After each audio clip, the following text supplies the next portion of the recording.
Europe 1. Il est 7h18, Nico Saliagas, c'est l'heure de l'édito éco. Nicolas Barré, vous êtes le directeur de la rédaction des Échos, vous êtes en ligne avec nous en direct depuis Davos. Bon, le sujet qui domine à Davos cette année, c'est clairement la rivalité entre les deux super grands, entre les États-Unis et la Chine.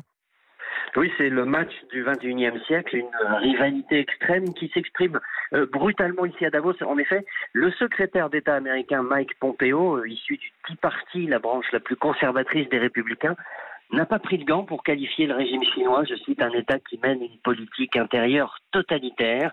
Les États-Unis poussent les feux sur les sujets commerciaux en dénonçant les pratiques de ce régime déloyal. Ce qui est très intéressant, c'est la réaction des pays d'Asie qui voient se dégrader à toute vitesse les relations entre les deux grandes puissances, et c'est évidemment une source de déstabilisation et d'angoisse dans toute la région. Un constat qui revient dans toutes les conversations.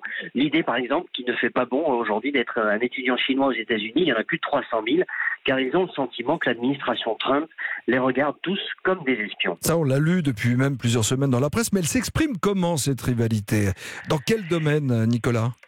Elle s'exprime un peu dans tous les domaines, l'économie, la technologie, parce que pour la première fois dans l'histoire, un pays qui est encore en développement, dont le niveau de vie est 5 fois inférieur aux États-Unis, est capable de rivaliser avec la première puissance mondiale sur le terrain technologique, des télécoms à la conquête de la Lune par exemple.